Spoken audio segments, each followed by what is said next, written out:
president's men and women, for that matter, are virtually in place. Let me start with you, Barrister Wahab Shittu. What I've heard so far have been, generally speaking, complimentary about the list. Is that the way you feel too, that, yep, we have the, but maybe I get ahead of myself. You know what I think? Let's view a package that we have prepared and that has gone out before on this very subject matter. Then I'll come back into studio, we'll watch that video, and we'll go into it. That package now. President Bola Tinubu have assigned portfolios to ministers designate that will be sworn in on Monday, 21st of August. The Senate confirmed only 45 of the president's nominees out of a list of 48 names sent for screening.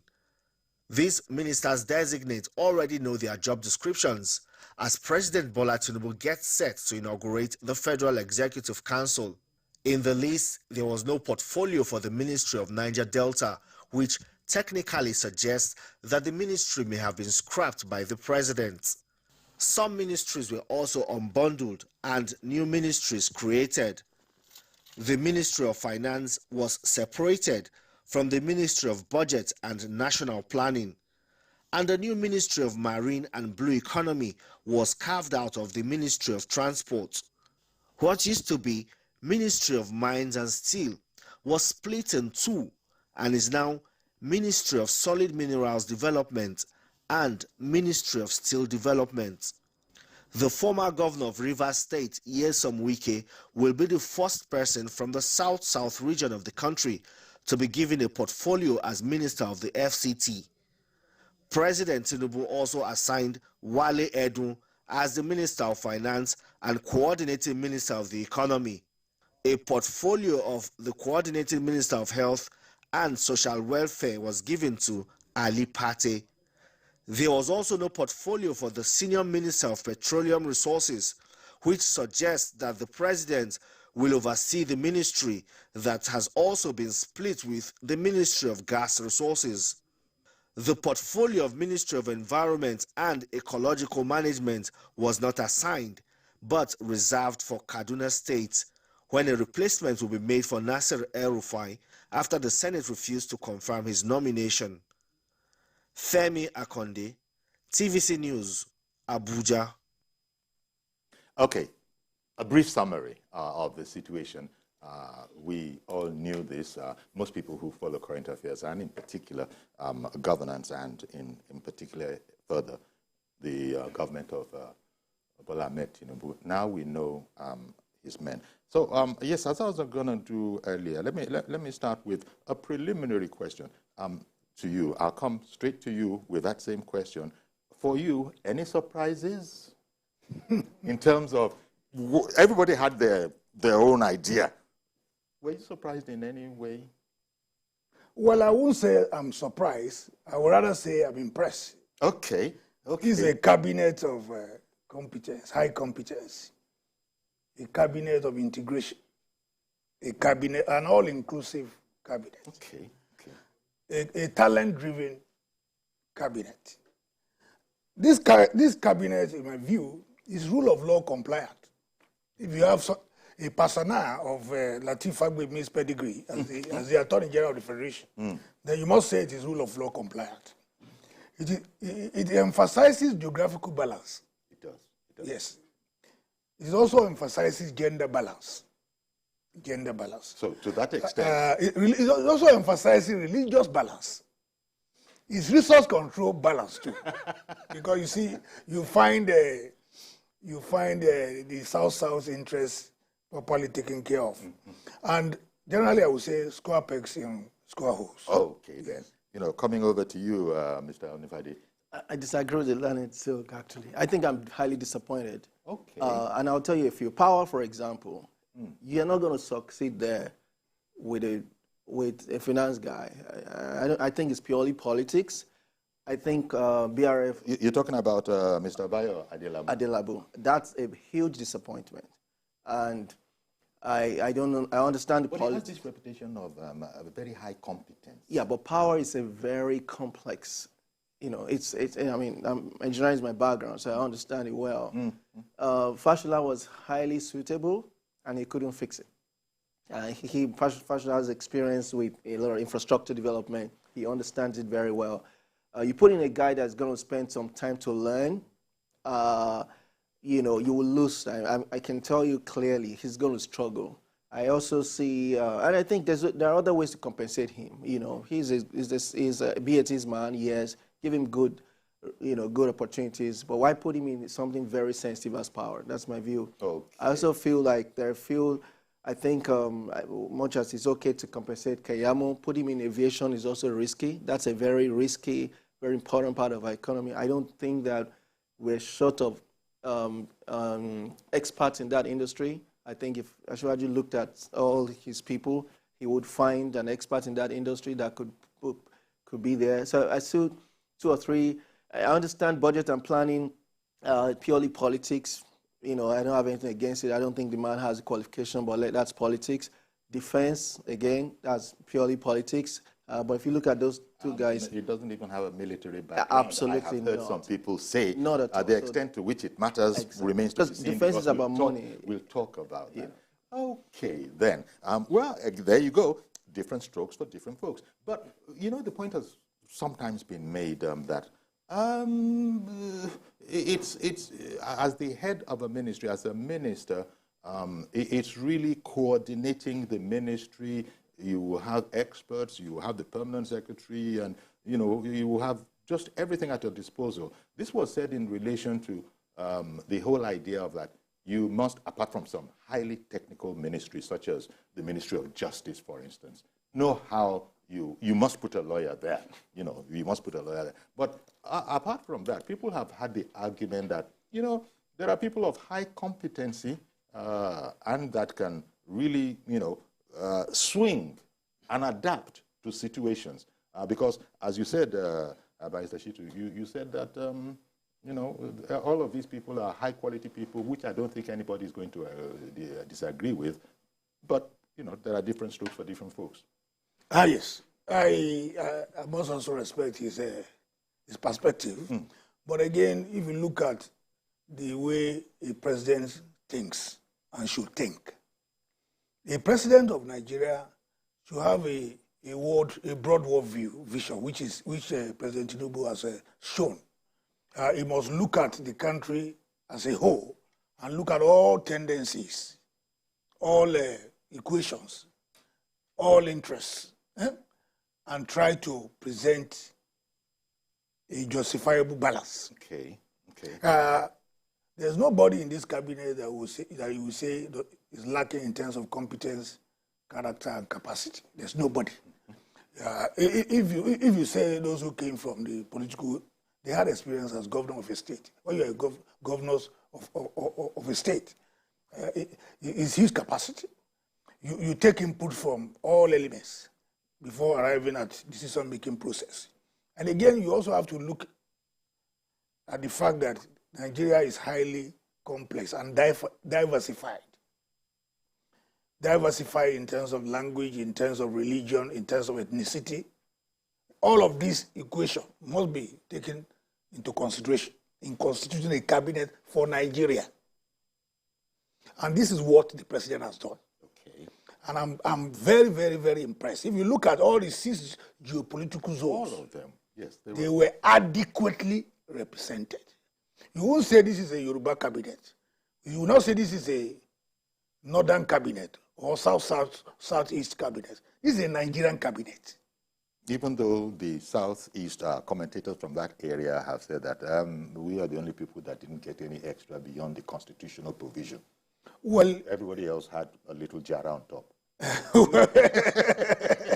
But sincerely, this president has impressed me. Indeed. With the way he has constituted this cabinet. Okay. Yes. So to look at Dejina David Umahi, his choice was great for the Southeast because a very great compensation to the Southeast. We're giving you a super ministry. However, he's highly qualified. Exactly. I'm so happy you landed there. He's highly qualified. Because that's the narration we get. Exactly. This guy is fantastic. He's an engineer. He's an engineer. And you put him in works. He did that job well as a governor, as an engineer.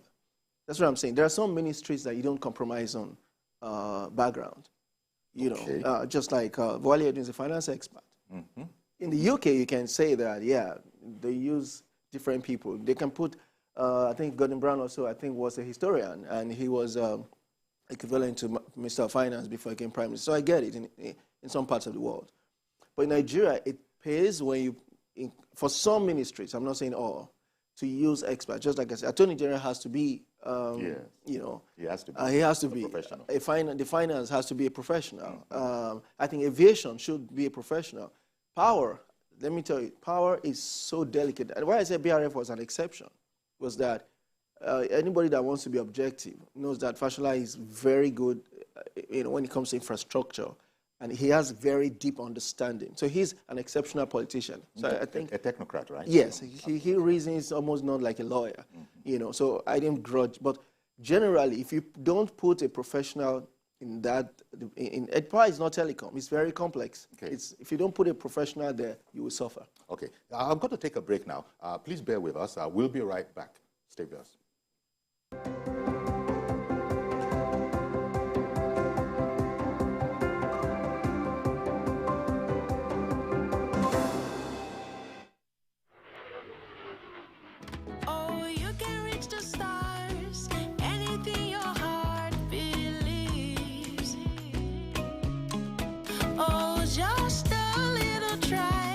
Here's to the born hustlers, to the intentional ones, to the tireless nourishers, to the odd defiers, to those who break through the limits, to those who always go for it.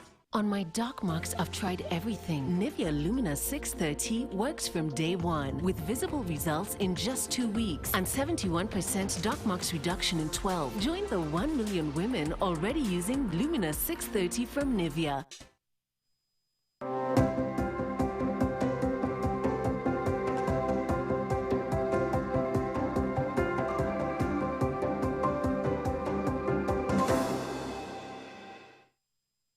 Okay, welcome back. And our guests, in case you're just joining us, are Wahab Shitu, SAN, constitutional lawyer and university lecturer, and Deborah Onifade, author and policy analyst. Now, just before we went, you know, Mr. Onifade was speaking about, he mentioned Festus Keyamo, SAN, Leonard Silk, to borrow from his usage. I think a lot of people underestimate the capacity and competence of the man called Festus Keyamo. Festus Keyamo is highly brilliant, resourceful, and somebody who reads a lot. And who is, so I think a lot of people think because of some of his activism in the public space. I know him very, very well. And I can say for free that Festus Keyamo will do well in any ministry. Indeed. But he will do well. I wonder if... but he mentioned a point which I also want to react to. Sure. And the point is that in some other climes, yes, you might put a historian and he cite a reference, a particular... you must give it to Nigerians. Anywhere in the world, Nigerians have always excelled in all spheres. So if you think some other climes, a non-professional can function effectively, then you are referencing Nigeria. Nigeria, you see, Nigeria is fully loaded. Nigerians are fully loaded. Indeed. And I don't see Keyamo not performing. I see him performing in that ministry. Indeed. And in any other ministry. Well, yes, because I know him very well, and I know his capacity. I take the point you're making. Yes, but yes. Some ministries have been sort of, is the word enlarged? Festus Keyamo, for instance, he isn't just Minister of Aviation. Now his ministry is called the Ministry of Aviation and Aerospace Development. Now, you don't get much more technical than that. So part of the challenges we have is we're not very institutionalized. A lot of our ministries don't have solid, we have some smart civil servants, but I'm sure he also agrees that, sorry to say, our civil service is not strong. That's a fact. I know of a minister under Jonathan's era who had to do a lot of things with as consultants. Okay, He couldn't get a lot of things done with civil service. I get what you're saying. So we don't have a strong, to be honest, to be fair to ourselves, and you can be easily deceived if you are not knowledgeable. Fine, you can bring in experts around you as assistants to the minister, but the reason why we needed Lateef Fagbemi, the reason we needed him in that ministry is because he's going to bring... He's a cerebral person. Exactly. But the point he's making, and I don't think you're contradicting that, is that Festus Keyamo is an erudite lawyer. He's a scholar. He's and by virtue of their trade, their craft, they also are researchers. Yes. By the time you go into anything, you have to know it inside out. So Festus Keyamo seems to me to be the kind of man who's going to want to find out immediately, very, very fast, the ins and the outs. So what I'm saying is, again, I'm talking about a few ministries. I agree that we don't. What I'm saying is not applicable to all ministries. Okay.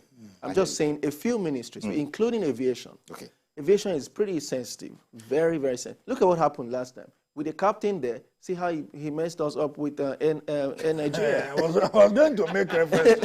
I was going to make... With the captain, despite his knowledge, despite the fact that he understands... The man can actually fly a plane. Yes. That was very far as a country. I was going to reference despite that fact. You understand? But you can't question his knowledge. He just refused to fix it. Okay, let's, because there are quite a number of them, and if we're going to be touching on them, we've already spoken about Lateef Fagbemi. I don't think we have exhausted Lateef Fagbemi. Lateef SA. A young guy, relatively speaking. Lateef Fagbemi, He was an SA highly experienced. He made the SIC rank in his 30s. At the age of 10 at the bar, which is 10 years. 10 years at the bar, unprecedented. And he was he plied his trade under the famous Afe Babalola. And he's someone who's extremely very loyal. Okay. Loyal. All right. Experience. A technocrat. I don't know if it's true, but I hear that he's something of a personal lawyer to President Tinubu, maybe before all of this. No, he represented APC in the presidential election. There you go. No, the man is very sound. There's hardly, if you are talking of the first three lawyers in this country, you mentioned Lateef Fagbemi. So that is going to... So he's an he's top-rate lawyer. So to have such a persona in the cabinet is a major plus. You have, indeed. We have all of these highly competent people. It just brings to mind Adegboyega Oyetola, for example, as the Minister of Transportation. Your commentary on that. Again, this is another highly competent public servant.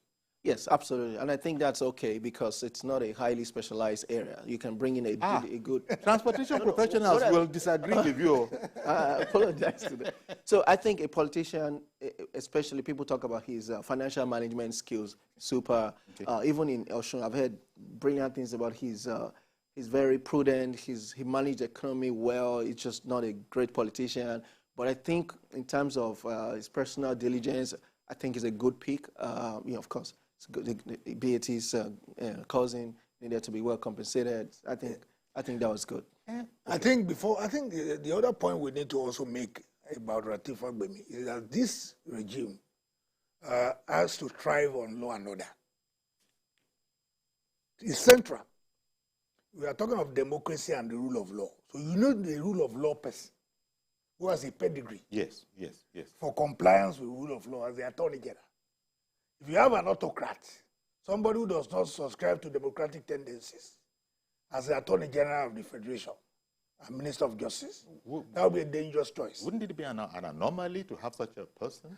But in times past, we've had such people who do not care. But he would have to. Who do not care about respect for constitutionalism, who do not care about respect for the rule of law, who do not care about respect for due process. Okay. But Lateef Fagbemi has a track record. He's not like that. I no need to mention names. He's a rule of law person. We don't have to. Yeah. And so we need this government to utilize rule of law as a cardinal philosophy of this administration. Okay. So that choice is a round peg in a round hole, very, very squarely positioned, or if you want, roundly positioned. All of us at the bar and the bench, we are happy with that. Very, very happy with that.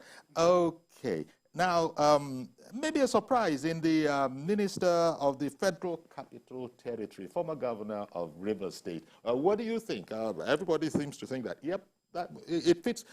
People might not have gone there. People were sort of thinking of another ministry. But the president, in his wisdom, has said that, you know what, fix the Capital Territory. I think that's suitable. He's an infrastructure guy. FCT is like a state itself. And so he's going to run in, he's going to bring his governor, experience. River State, he ran River State for 8 years, infrastructure development very well. I think that's a really good appointment.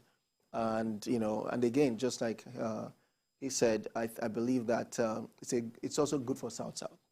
Okay. Not just for, some Wike, but South-South has got very good roads. Almost every region has got good roads, and Indeed. I think we so should let praise him the come president and for work his quote-unquote magic in the Federal Capital Territory. And as you know, the Federal Capital Territory, quite frankly, it's been messed up a bit if you look at it next to its master plan. Go back to the day, the way it was drawn up. You know how we are. We've begun to tinker with it. I think former Governor El Rufai, he really swung in there in his own time and was sort of insistent on bringing back the master plan, because we've begun to have all sorts of things in the Federal Capital Territory that perhaps you shouldn't have expected, considering how new it is, relatively speaking. Floods in the place, all sorts of illegal structures, which was not supposed to do to be. I agree with you that Nyesom Wike is a very good choice. Mr. Projects. Exactly. I didn't know everybody agree, including the Rivers people, across political persuasion, that Nyesom Wike is a performer. Indeed. He is. Forget the drama. Behind that drama is a man of capacity and high competence. Look at what he did in Rivers. Indeed. If he reenacts that scenario in the Federal Capital Territory, the Federal Capital Territory will soon turn to a mega city. Take a look at Wale Edun, for example. It's like, that's another... I think that's... let me come to you after him. Yeah. Okay. I think that's an exciting choice, and I like the fact that he's one of the stars in this cabinet. Like that, he's also made him coordinating minister. That was an attachment. Okonjo, yeah, I mean, people have argued if it's constitutional, actually, but I know Jonathan brought. I'm aware that it was Okonjo Iweala that pushed for it. She did not. She wanted to be a super minister so that she can have impact in other areas. It didn't succeed for me. Maybe Tinubu wants to do that. Tinubu is not really, I don't know why he's not a man like that. He's somebody that participates in governance himself. He's... the man has been, as you know, the man has been referred to as a master strategist. He is. He is. Master strategist. And when he comes up with certain moves, you might not have expected it, but very few of those moves have ended up with, I wish you hadn't done that. In fact, it's the opposite of, wow, now I see where we were going. I think what we need to know, what we look forward to seeing is which ministries will technically report to Wale Edun. By using the word coordinating, in Jonathan's time, we had a few specific ministries that were working, technically under her. She supervised those ministries. I think what we need the government to let us know eventually is which ministries are going to, be supervised. I think it is also clear. Is the coordinating minister for the economy. After rule of law, the next agenda that we should focus on, I think first of all we should focus on security first, rule of law. Then the next agenda is the economy. Okay. We need somebody who can fix this economy. And to fix this economy in all ramifications, we need a thoroughbred professional, a technocrat. And that you find in Wale Edun. Okay, indeed. His experience... Level-headed. It's not just... level-headed. It's also reputed to be of international dimension as well. That's the kind of character that you require in such a strategic ministry. And I think it's going to do... It's a wise choice. Okay. The Minister of Petroleum is Mr. President. we have jumped to that conclusion because, you know, it has been done before. There was no word about a Minister of Petroleum. Instead, we have a Minister of State for Petroleum. But the president seems to have determined that in all things petroleum, the buck is going to stop at my desk. Yeah, Tinubu has experience from that industry, so I think he understands it better than previous president. You're talking about the experience. He wasn't an oil man. He wasn't an No, he wasn't. He was an oil. He was in Mobi. I know, but he was he was a finance guru. Yes, but he was a finance guru. Finance guru with expertise and all. Yeah, but I mean, working with all the experts. So yeah, so but he still, for me, I just wanted to make that point. No. You know. I think if he fails, he doesn't have an excuse of inexperience. So he knows it. He knows that industry well enough to do well. Okay. And he's you know, the Minister of State is from Bayelsa, which I think is also good for the South. So far, within the last 2 months, I think the only exciting thing that has come out of petroleum is this loan they just got. Other than that, I don't think I've seen anything exciting yet from the government, other than this loan, this $3 billion loan. But I'm hoping that now that he's going to handle the ministry by himself, hopefully we can get a lot of innovative ideas that can bring about major development in that. I'm also reading that they want to sell stake in NNPC. I think that's also a good development. So I'm positive that Tinubu's involvement in that ministry should help us experience growth. Indeed. Okay, let me take another break. And when we come back, let's look at the, so to speak, the new breed in the governance that Tinubu has brought in. Talking here about Boson Tijani, Bumi Tunjiojo, Betta Edu, and the like. We can think of those as new breed in the sense that they haven't been kicking around in the political scene for ages. Stay with us, please. We'll be right back.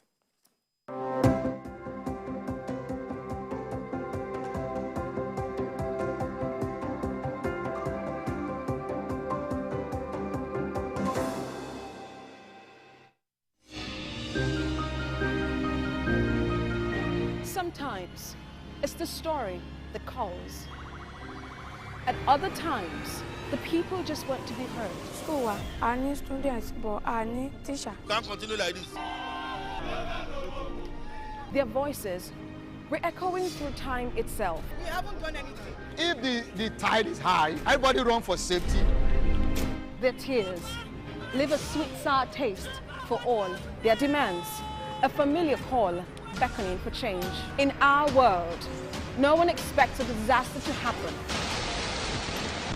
But when it does, we'll be there to x-ray all sides, from the east to the west, north and south. Community Forum will examine the oddities and challenges to economic development, as well as issues yearning for government intervention. Watch fresh episodes of Community Forum on Sundays by 9:30 p.m. only on TVC News. Every major news story is with many perspectives and layered with different levels of impact. Honey, what time did this happen? We will be right there.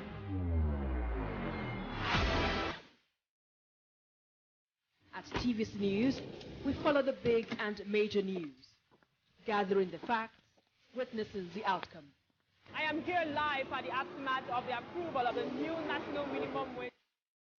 We are TV Station of the Year, not just for breaking news, but for being first, fair and accurate. TVC News, first with breaking news.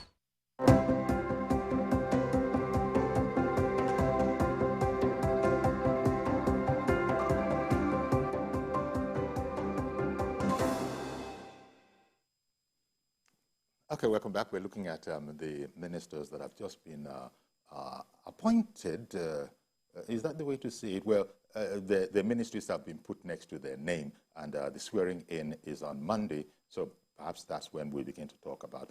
That's why I heard it earlier this morning about ministers designate. So on Monday, they will be sworn in. I spoke about some of the newer breeds that are also on that cabinet. Also, we have to be getting used to some new ministry names. For example, marine and blue economy. and that's Mr. Bumi Tunji Ojo there. It's a new one. What do you think of that? He has an engineering background. I think he's a smart guy. I don't understand the politics. I'm not sure if it's, but I think it's, I don't know how much he knows about the industry, but I think, again, it's an industry that it might be okay to learn on the job, but I think because of his background, technical background, he needs to quickly learn. It's estimated that Nigeria can do over 10 billion a month. It's a new area that has never been really considered as a big economic opportunity. I hope that he can bring great innovation there, and we can start making money from that industry. And talking about people who are coming from the main area of expertise, you have Bosun Tijani. His ministry is another one we're going to have to wrap our heads around. It's the Minister of Communications, Innovation, and Digital Economy. So that connects effectively with the new generation. Indeed, with the youth. Indeed, with the youth. And if we look at his background, I watch his screening, and I think he's a very smart, tech-savvy person. Yeah. And that's the kind of person. And that's the kind of thing that has been missing Yes. in governance for God knows how long. And he connects effectively and efficiently with the youth. Indeed. Well, we've heard of the Ministry of Humanitarian Affairs and Poverty Alleviation, but it's Better Edu who is occupying that portfolio now. Again, we're going to find out about her. You know, she's had a humanitarian background, hasn't she? I suppose when you deal with people and improving their lives and that kind of a thing, maybe that's part. So I think for me, this is also a very delicate ministry. It's a political ministry, because how do you deal with lists, all these challenges about creating lists across the country, what lists are authentic or not? I hope she can be firm. Okay, just looking at the political aspect of it. I think yes. But there's also the very, very important aspect of actually doing what the ministry says, alleviating poverty in the land. And I think she's had some sort of experience in that. For me, I think the only way, because the primary way of alleviating poverty is to fix the economy. Okay. Number one. And I don't think she's going to play in that space. I think she's going to be more in the area of allocating budgets, intervention budgets for, things like cash transfer, humanitarian. Well, that's one way of looking at it, but it's also been said that the occupant of the office actually makes the job what it is. And unless she's going to be working under Wale Edu. If she's not, she's a minister. Yeah. If they put her if they put her in that group, hardly the appropriate. Yes. If they put her in that group, yes, that would be cool. Like in that group, economic management group. Okay. But in Nigeria, it's always not been like that. It's always been. Okay, maybe that's what you mean, because we spoke about Wale Edu as not just finance minister, but also coordinating minister. Again, for me, and so this might be part of the coordination. That would be great. She's working closely. Exactly. With, exactly. That's why I said we still need to know what ministries will collaborate more with him. If this ministry is working with him, I think that would be great. We can start talking about economic impact. But other than that, if it's all about emergency, social investment, if you're talking about cash transfer, all those, it's highly political. You can see how Keyamo had problems with the Senate. Keyamo wanting to do the right thing by saying, hey, we got lists from the states, we're honoring those lists, we're giving money to those people. And then you had the senators, the House people saying, hey, we want inputs, we want to make inputs on the lists for good reasons, So I think that will be her biggest challenge. I hope she does well, managing egos across 36 states, political egos, and being able to disburse. She's going to have a lot of budget to play with, but how she manages that budget across 36 states, I think that will be her biggest challenge, and I hope that she can do well. Okay, Barrister Shitu, talking about Tunji Ojo, Bosun Tijani, and indeed Better Edu. Yes, Tunji Ojo, he mentioned about his technical competence and his engineering background. Aside from that, he's also a seasoned politician. You need to find out what Jojo did in Ekiti as a member of the House of Representatives representing Ekiti State. He actually impacted the lives of the people phenomenally, unprecedented. I'm sure the people that he represented will feel it that they are losing him to federal government. He has really impressed me, and I think he's somebody that is going to perform.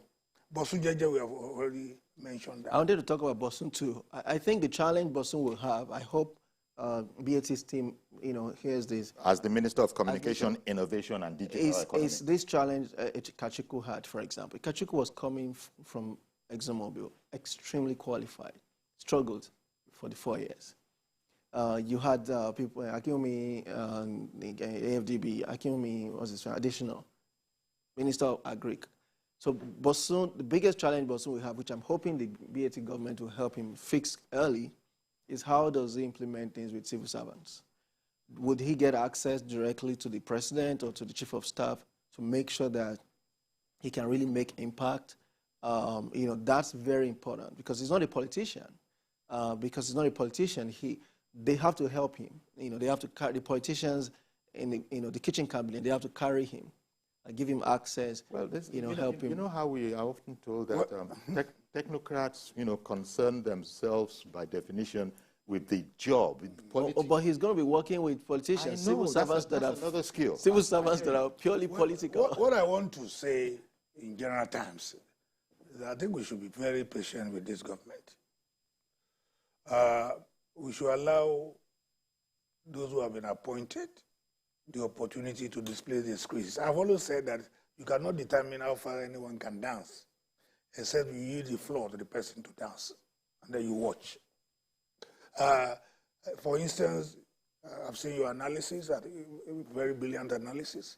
If you are given an opportunity to showcase your talents, perhaps you are going to also perform wonders. So I think we should give these appointees the benefit of the doubt, and then give them a moratorium of, say, 1 year or so, before we start passing judgment.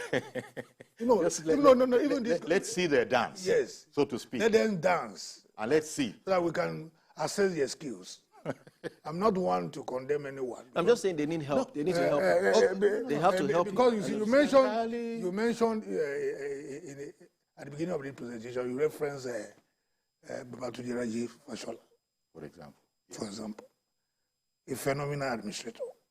Look at what he did as governor of Lagos State and how he fared in the last government. So you see, if you didn't give him that opportunity, will you be able to assess him? Okay. So I think we should allow these appointees. The president who has appointed them has access to information you and I do not have.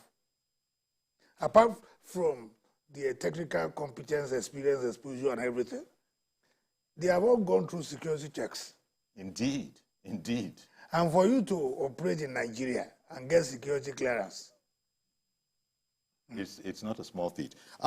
Okay, and maybe we'll come back and talk about that. But representing the North Central is the Minister of Information and National Orientation, Mohammed Idris. Let's come back and talk about him later because Ada from Jos is on the line. Good morning to you, ma'am. Good morning, YORI and your guest there. Ada, calling from Jos Plateau State. Can you hear me? We can. Okay. The list, Nigeria is not easy. Nigeria is not easy to form a cabinet. I'm sure Tinubu won't have known that it is this tough, now that he's inside there. So I really say kudos to him. He's done some good job, although 60% in my own perception is kind of compensatory. But having said that, my only reservation is making himself the Minister of Petroleum. Will he be able to, does he have time for that? Because see what he suffered under Buhari's administration on that issue. And the Nigerian presidents are so powerful that they are very difficult to hold accountable. Even the National Assembly might not have the lever to summon him. It's not like what happened in the Western side. That would have loved a situation whereby he has appointed somebody else to be the substantive minister of petroleum, Then the ministers designate, they should put a national interest above their personal interest. And this idea of some ministries are juicy, this one not juicy, it's ridiculous. You don't go there to make money. Then they should also declare their assets. You don't want to hear stories. Wish them all the best. We don't want to hear story. Of course, it goes without saying. Indeed. Thank you very much, Ada. You know, just before I went to that call, I was speaking about the Minister of Information and National Orientation, Mohammed Idris, an accomplished communication professional by our standards, you know. And the way it's now going to work, we've heard of the Ministry of Information and National Orientation before. Maybe people will be taking him up on the National Orientation Agency part. We've always complained about that. So we'll see what he can do about it. But you've got to mix this in the new sort of way of, we're talking about the other gentleman who is in charge of communications, innovation, and digital economy. Now, it's just the word communications that I brought out of that to add that one to information, which is also a form of communication. So it's sort of a different kind of mix. And when you have all of these people working together, all the problems we had with social media, for example, as the very, very base entry point, there are other much more beneficial aspects to IT that no doubt Mr. Bosun Tijani will be bringing into it. Absolutely, and I think I agree. The information minister is around, is an absolutely appropriate person for that role. You know, just like we said, some were suitable, and he's a professional. He is in that industry. It's not we're not bringing in not a greenhorn. Exactly. Not somebody who's going to come and start learning. He's been making strides in his chosen profession. Barrister Shitu, you want to I agree. This cabinet composition was well thought out. I mean, in general terms, no one is perfect. No, you see. So I think the last caller gave 60%. Somebody can. Well, in my view, I will give it 85%. Indeed, yes, you know, that's the kind of. So people can score, but once somebody scores above 50, 60, in a country as complex, diversified as this country, Nigeria is very difficult to govern. Now, when you look at Tunji Alausa, I have. I have a lot of information about that man, Tunji Alausa. Minister of State Health yes, I have and a lot Social of Welfare. This is a man who is coming to Nigeria at great sacrifices. He's highly successful in the United States. Not less than 50 clinics scattered throughout, owned by him. Highly successful.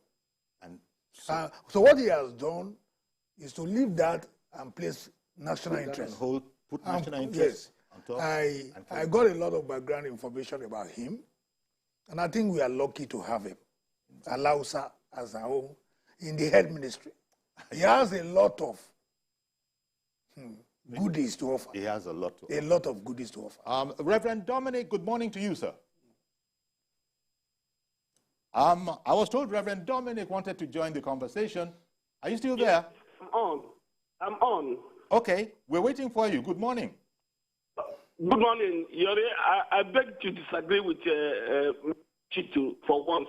Okay. A thorough, great lawyer. But give kudos to Mr. President for this great team he has put together. But Yori, I have issue with three ministries. One is sports, another is communication in Yori. One and aviation, three of them. Yori, we need an experienced man to harness the Minister of Sport. But I've seen a farmer in Minister of Sport. If you're a good Nigerian, you have worked with civil servants in Nigeria. You don't need to go to any ministry, novice. Civil servants will mess you up. Number two is when we APC, what happened last week? Judge always complained that there was communication to tell Nigeria what this government was doing. Oh, I don't know. Okay, we lost him. It was a network issue. Let's look at that. He's complaining about, I think it was Mr. John, the name escapes me, because I he was talking about sports ministry. Yes, you know. For me, I'm not, I agree with him. I'm not really, I think sports is one of those areas that you can learn on the job, actually. But I think he has an opinion that should be a sports person. It's not bad. But I'm not, I think that's one of those areas that I think people can learn on the job if they're ready to do the job. But I think I wanted to talk about Dr. Lausa a little bit. Okay. Sorry. I think, yes, I agree that, Dr. Lausa, he's been close to Ashwaju for a long time. I know that he's close to a family friend in Chicago. And I think that, again, it's nice that we have two great people in health ministry. I think that's an area that the government has chosen two excellent people. And I'm pretty optimistic that we should do well in the area of healthcare. Indeed. The only thing I want to add, I think we should not underestimate the impact sports can make to the development of any nation. I'm a sportsman. I've been in competitive table tennis for Nigeria for many years, and I can confirm to you that successive governments have been neglecting sports. And we need to focus on this area. Athletes who could make Nigeria proud are not being sustained. We need to focus on their welfare. We need to focus on incentive for sportsmen. We need to focus on grassroots sports development. There are a lot of things we need to do. So we need somebody who is connected, to sports, who has experience in sports-related activities to head that ministry, or somebody who's willing to work with sports administrators. Nigeria has a lot of high potential in sports, and that has been grossly underutilized over the years. Now we need to change the narrative. One of the ministers, heading up the ministry that one would like to see very, very busy is the Minister of Foreign Affairs, Yusuf Tager. He's also highly qualified. He's the man that the president has chosen. Yes, he's also highly qualified. Currently, I think he's in Germany. He was ambassador to Germany. Has a lot of quality education. I think he also schooled in Cambridge. I think it's not a known name. A lot of people don't know. Not everybody really knows. But then again, there might be this whole aspect about silent achievers. Absolutely. That President Tinubu, he's an expert on those kind of guys. He knows how to bring them out. You might not know, but just wait on it, and then you will see. Also, very, very important, I think, Barrister Shitu, is the Minister of Education, especially in our... Maman Taire. Yes, Maman Taire. Maman Taire. Because we have problems with education. Was the director of the Nigerian Law School for many years, and he did very well. I was Dean Faculty of Law, University of Maiduguri at some point. So he has always been associated with education, legal education, educational administration. So he's a rampant around. So he's somebody that you saw the testimony of his student on the floor of the Senate when it was being screened. Exactly. That is enough. So look, it's not possible for us to get deep into this because there are far too many excellent people that have been presented to us. Yes, I know, opinions will differ, not in a negative sort of a way, but in terms of you know what I would have done if I had been president? Well, only one man is president at the moment, and he's giving us the benefit of his thinking. It now remains for them to be seen. We used to have a boss here who used to use the aphorism that, look, you can find a job for a person, but he has to do it himself. Absolutely. So we're going to have to wait on the metaphoric dance. Who brought up the metaphoric dance? You did. Yes, let them dance. Let them dance. So that we watch how the skills.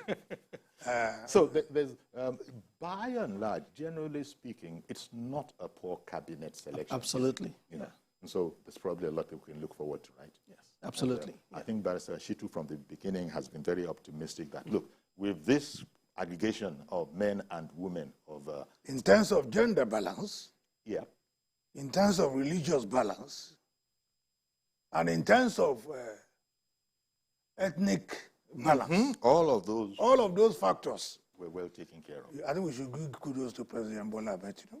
And I don't think there's any dissenter in the room. I fully agree with that. You know, we're going to have to leave it here so that I don't get into time trouble because there are many of them, and in the coming days, we shall also talk about it. Even the lines were not all I thought they would be, because there are many, many of our viewers that I know from reputation will have an input on this, but they couldn't get him more. Or maybe they decided that, look, let the guy speak, because they're Nigerians and they probably will be saying it, speaking from our own perspective as well. So we're going to have to leave it here, but not before my thanking you, Wahab Shitu, SAN, Constitutional Lawyer and University Lecturer.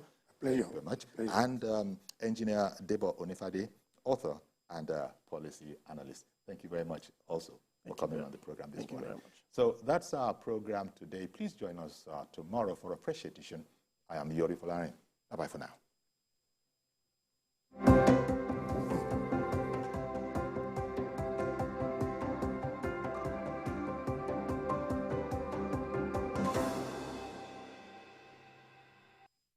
Stay waiting for me. Why they treat people anyhow? Imagine this officer. I will clear out one line. Don't cost. Bruh, come on there. Face no matter. The biggest dragon for Westeros, now is small picking face down. Blind bound. Formula 1. Fear catch me.